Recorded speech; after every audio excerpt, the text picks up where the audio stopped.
Shalom Yasharallah Yahawahsha, Brother Malak, back with a biblical breakdown. This one is titled Future Eschatology of the Kingdom. Future Eschatology of the Kingdom. Because when you have a good view on the scrolls, these prophecies, you'll realize that they deal with eschatology, which is future events. Future events. That's really what it is, and what these scrolls consist of. But future eschatology, specifically with the kingdom of heaven. What is the kingdom of heaven going to be like, and what is it going to consist of? The prophets, the scholars, the apostles, the servants. We were given these the spiritual eyesight. Blessed are thy eyes, blessed are your ears. Roughly paraphrase for you, what Yahawahsha told those apostles and those believers in that time. Blessed are your eyes and ears for you, basically know the secrets and the mysteries of the kingdom of heaven.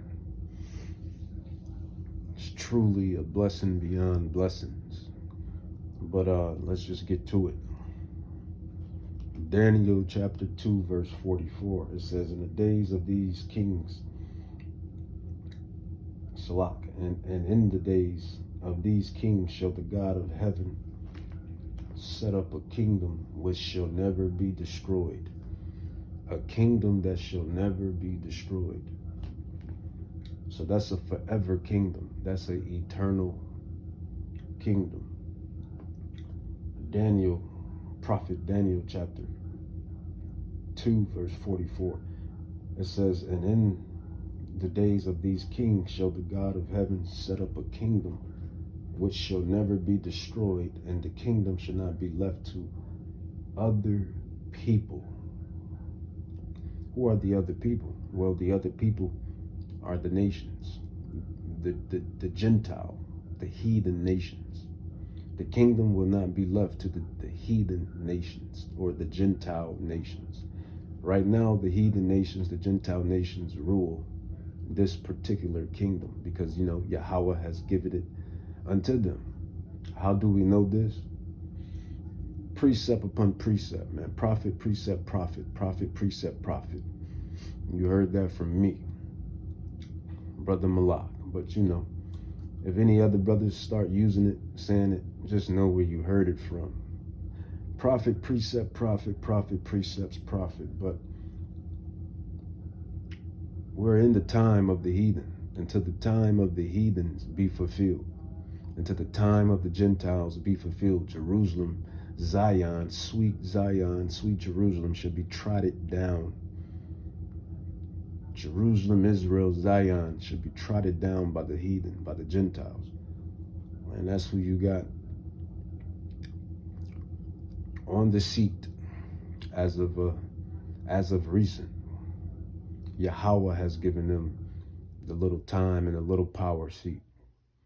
So, so the heathens there, the Gentiles there, they're in the little power seat for the little time that Yahweh has given them, until the time of the heathen be fulfilled, the time of the Gentiles be fulfilled. So Daniel 2:44 says, and in the days of these kings shall the God of heaven set up a kingdom which shall never be destroyed. And that kingdom is future eschatology. This is all future eschatology. This is the kingdom of the saints. This is the kingdom of heaven that's going to be on earth. This kingdom is going to be played out on earth. The 1,000-year reign and beyond. The 1,000-year reign and beyond, man. It says, and the kingdom shall not be left to other people. So it's going to be an Israelite kingdom. Prophet, precept, prophet, or book, precept, book. However you want to play it. I like precept, prophet, precept, prophet. Because sometimes the prophets write the different books. Sometimes it's not even the prophet. It's the name of the prophet. It's the name of the book, the actual book. But either way, prophet, precept, prophet, book, precept, book. Acts 1:6. This is why our ancestors, the Israelites, they asked Hamashiach, Yahawahsha, are you then come to restore the kingdom to Israel? Acts 1:6. So this is the kingdom that's being talked about here in Daniel chapter 2, verse 44. So that's the king, that's a certain kingdom that's coming. A very great and glorious, marvelous, astounding, astonishing kingdom that's coming in the near future. The Hamashiach, Yahawahsha, is going to restore and establish rather. Let's grab some more prophecy. Let's go to prophet Isaiah. This will be the basically I'm really getting to what these what the Gentile nations are going to be doing in the kingdom. Really, that peace that's going to be in that future kingdom. Isaiah chapter 2, it says, the word that Isaiah the son of Amos saw concerning Judah and Jerusalem, southern kingdom and northern kingdom. It says, it shall come to pass in the last days that the mountain of the Lord's house shall be established, and the top of the mountains, and it shall be exalted above the hills, and all nations, all the Gentile nations, all the all the heathen nations, Gentile nations, they're going to be in the kingdom of heaven. Everybody is going to be in the kingdom of heaven.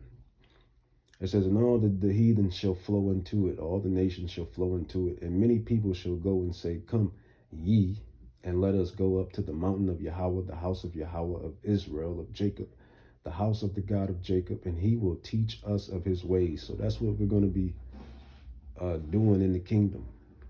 We're going to be teaching.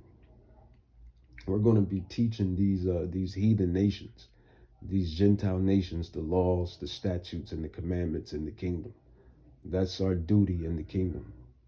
It says, and many people shall go and say, come ye, and let us go up to the mountains of the Lord, to the house of the God of Jacob, and he will teach us of his ways, and we will walk in his paths. For out of Zion shall go forth the law and the word of Yahweh from Jerusalem. And he shall judge among the nations, and shall rebuke many people. And they shall beat their swords into plowshares, and their spears into pruning hooks. Nation shall not lift up sword against nation, neither shall they learn war anymore. And that's how you really know when the kingdom is established. That's how you really know when the Israelites are back home. Because when the actual bloodline descendants go back home to Zion, Jerusalem, there will be no more war, as is prophesied, that nation shall not lift up sword against nation. So that's another telltale sign that those people that say they are us are not us, because there's still war and discrepancies that play out over there, man. It says, O house of Jacob, come you and let us walk in the light of the Lord. So that's what these nations are going to be doing, man. We're going to teach these nations the kingdom. I mean, not so much technically, yeah. I guess that's what the kingdom is about. That is the kingdom. The kingdom is the covenant, the laws, the statutes, and commandments of Yahweh. So, yeah, we're going to be teaching them the kingdom. I guess I can say that. But more specifically, we're going to be teaching these nations the ways of our God, man. That's how that's going to go. Yahweh, Bahashem Yahawahsha. And yeah, you nations are going into captivity. You're going to go into captivity. You're going into captivity for the sins of your forefathers and foremothers. The Israelites had to go into captivity. They had to build up the kingdom. You're going to go into captivity, and you're going to build up this kingdom. Somebody has to build up and serve in this kingdom, just as the Israelites had to build up and serve in the prior kingdoms as well. That's only justice. That's only just due. But Micah chapter 4,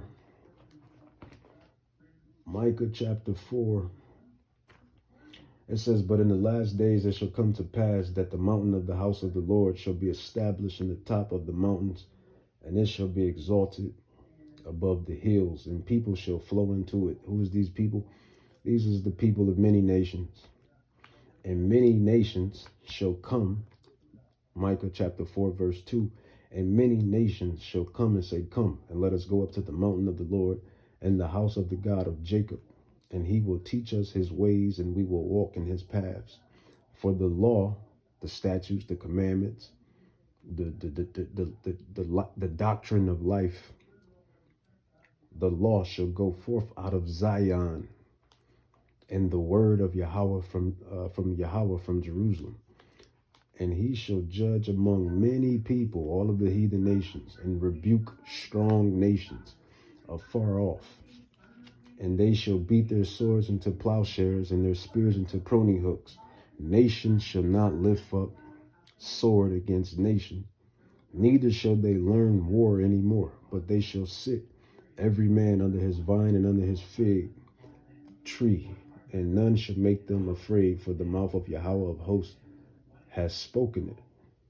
For all people will walk after one in the name of his God, the God of Jacob, the God of Israel. And we will walk in the name of the Lord our God, the God of Jacob, the God of Israel, forever and ever. So that's the coming future, man. That's future eschatology.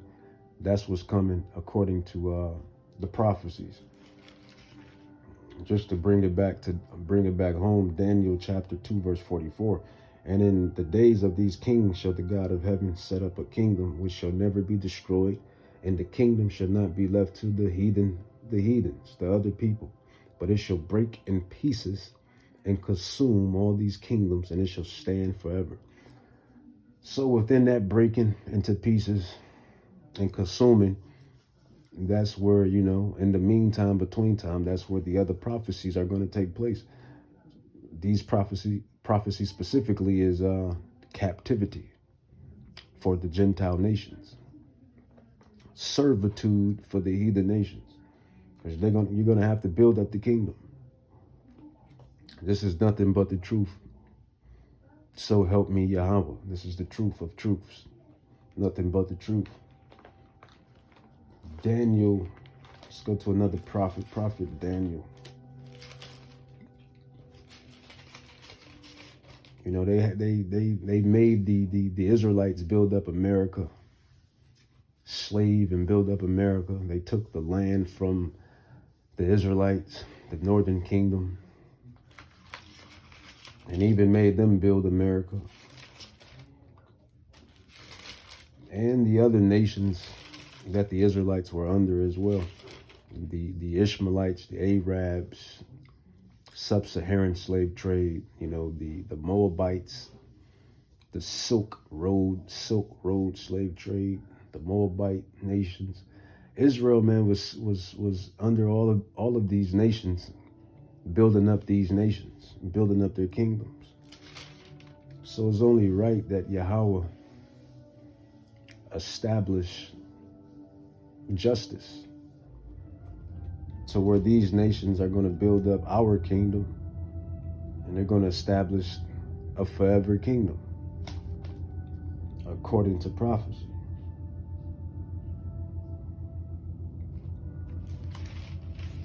According to prophecy, man. Let's grab Daniel chapter 7, verse 18. It says, but the saints of the Most High shall take the kingdom and possess the kingdom forever and ever and ever. Daniel 7:14. And there was given him dominion, which is Yahawahsha HaMashiach, and glory, and a kingdom that all people, all the heathen, all the Gentile nations, everybody, and languages shall serve him. And his dominion is an everlasting dominion which shall not pass away, and his kingdom, that which is, shall not be destroyed. That is the kingdom of heaven that's going to be established on planet Earth. Planet Earth, man. Daniel 7, verse 22. It says, until the Ancient of Days came and judgment was given to the saints of the Most High. And the time came that the saints possessed the kingdom. Who are the saints? The saints are the elect of Israel, the elect Israelites, the governing body, man, according to Revelation 7:4. And then you have, you go down into the chapter of Daniel 7. You got Daniel chapter 7, verse 27. It says, and the kingdom and dominion and the greatness of the kingdom under the whole heaven shall be given to the people of the saints, the Israelites, the elect of the Most High, Yahawah, Bahashem Yahawahsha, whose kingdom is an everlasting kingdom and an everlasting dominion. It says, whose kingdom is an everlasting kingdom, and all dominions shall serve and obey. So just as was prophesied in Micah chapter 4, just what was prophesied in Isaiah chapter 2. And I believe that's Zephaniah. Prophet Zephaniah, or is that Prophet Zechariah? I don't know if that's Zephaniah or Zechariah.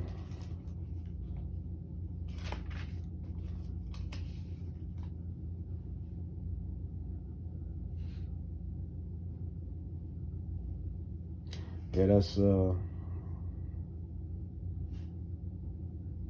think that's Zechariah 8 too. It's either Zephaniah. I don't think Zephaniah has a chapter 8, but that could be Zechariah.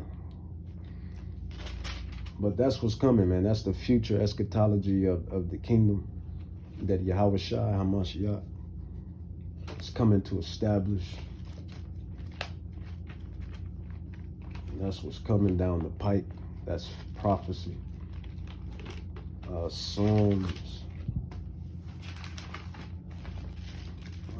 Psalms chapter 2. Let's grab Psalms chapter 2. We'll end it with Psalms chapter 2. It says, why do the heathen rage and the people imagine a vain thing? It says, the kings of the earth set themselves and the rulers take counsel together against the Lord and against his anointed. Who is his anointed? The elect Israelites. This is what they think in their minds, man. This is why they pass their decrees and do the mischievous, wicked things. And they have these tumults and create these crafty counsels against the Lord's people, against Yahweh's people. But Yahweh has a judgment for them, and Yahweh has a judgment for the wicked. It says, he that sitteth in the heavens shall laugh. Yahweh shall have them in derision. Then shall he speak unto them in his wrath, and vex them in his sore displeasure. It says, yet have I set my king upon my holy hill of Zion. I will declare the decree. Yahweh hath said unto me, thou art my son, this day have I begotten thee. Ask of me, and I shall give thee the heathen for thy inheritance, and the uttermost parts of the earth for your possession. Thou shalt break them with a rod of iron. Thou shalt dash them in pieces like a potter's vessel. So that's what's coming, man. That's what Yahawahsha is coming to do. He's coming to uproot. Sorry to break it to you. He's coming to uproot this wicked kingdom. And that's what he's coming to do, man. He's coming to uproot this wicked kingdom, man. You know, you see, you hear. Can you conceive? Do you believe? This is what Yahweh is coming to do. That's Psalms 2, 8 through 9. And that's recorded also in Revelations. So for those that be, for those that say, get out of the OT. Well, if you don't know the past, you don't know the future. That's why you have to study the prophecies in the Old Testament to understand the prophecies in the New Testament. But Revelations,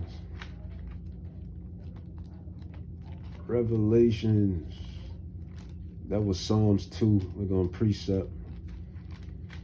book, precept, book, or prophet, precepts, prophet. Revelations chapter 2, verse 26. Verse 26 and 27, man. And this is red letter too, man. Look at that, man. That's red letter. You can see it. If you can't see it, let it slide. That's all red letter. That's all Yahawahsha. This is what Yahawahsha is saying, man. And 26 and 27. So let's see what Yahawahsha says in the New Testament. It says Revelations chapter 2, verse 26, 27. It says, and he that overcomes and keeps my works unto the end, to him will I give power over the nations. And what is that work? That work is preaching, teaching, studying, preaching the gospel, teaching the gospel, and, you know, following the laws, the statutes, commandments. Doing what our King has asked of us. That's what this thing is about.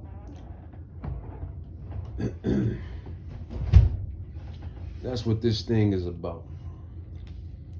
Revelations chapter 2, verse 27. Verse 27 says, and he shall rule them with a rod of iron, as the vessels of a potter shall they be broken to shivers, even as I received of my Father. So, man, that's what the future upholds. You know, the kingdom, according to Daniel 2:44, for the Israelites. And like Prophet Isaiah, Prophet Micah, and I believe that's Prophet Zechariah. The nations, you know, you see, you hear, you're going to go into captivity. You're going to serve, you know, within that 1,000 years, man, 1,000 year reign of Hamashiach Yahawahsha. But it's not just 1,000 years. It's eternal. It's an eternal kingdom, a forever kingdom. But, you know, the nations have to build a kingdom. So within that building, that's where that servitude is going to take place and take its course. The Israelites had to do it. Nobody had a problem when the Israelites had to do it. When the Israelites were building up everything, so-called blacks, Hispanics, Native Indians, you have built and served that bondage that Dai was made to serve, as the scriptures state, as the prophecies state. You had to build up these kingdoms, serve these kingdoms, and didn't get nothing. Still ain't get nothing. No reparations, no compensation. You build the culture, you make the culture, they take the culture. You built America, you built all of these great places. The Spartans, the Vikings, the original Romans, the Byzantine Empire, all of this great rich history. All of these things that have been swept under the rug and took and whitewashed, iconoclasm. Yeah, man, these nations got to pay, man. These heathen nations, these Gentile nations, they got to pay. Thus says Yahawah, Bahashem Yahawahsha. It's just justice. Yahweh is a just God, man. He's a just God. A false balance is an abomination unto the Lord. A false balance is an abomination unto the Lord. And you know what? A good scripture to end it with is, Lamentations. The book of Lamentations, chapter 4. The book of Lamentations. See, this is what we do, man. We give the truth. We prophesy the truth. The prophets prophesy the truth. We're telling you this is coming beforehand. That's a prophet. That's prophesying, to foreshadow, to foretell, and to understand these secrets and mysteries of the kingdom of heaven, to understand these scrolls. But what is that? Lamentations. There it is. Lamentations, man. Lamentations.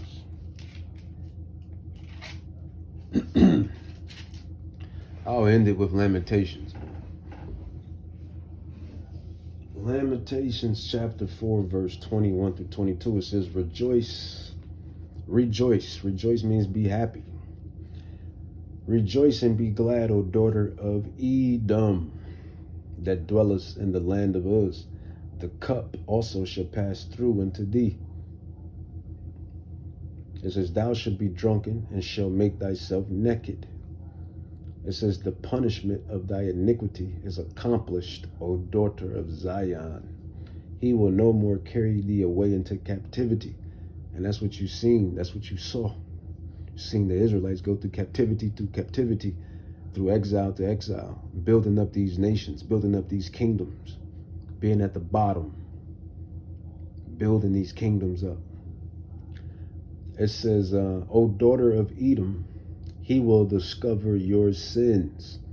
So not just the daughter of Edom, but of the rest of you heathen nations, the rest of you Gentile nations, man. But Esau is chief number one, because so much dirt that Esau has done over the span of the fall of Zion. You know, Edom. But Edom and all the nations, man, you're going to reap what you have sown. So, you know, I'll read that one more time. Lamentations 4, 21 through 22. It says, rejoice and be glad, O daughter of Edom. And who are the Edomites? Who are the Flintstones? Who are the Caucasians? Oh, I just said it. They did the Caucasians, man. The so-called Caucasian man, woman, and child, man. They are the biblical Edomites. Esau. The scholars know it. They know it. Everybody knows it at this point, man. They know who they are. Rejoice and be glad, O daughter of Edom, that dwelleth in the land of Uz. The cup also shall pass through unto thee. Thou shalt be drunken and shalt make thyself naked. The punishment of thy iniquity is accomplished, O daughter of Zion. He will no longer carry you away into captivity, for he will visit thy iniquity, O daughter of Edom. So we're going to see what those sins like the daughter of Edom, Esau, man. And the antagonist and the protagonist.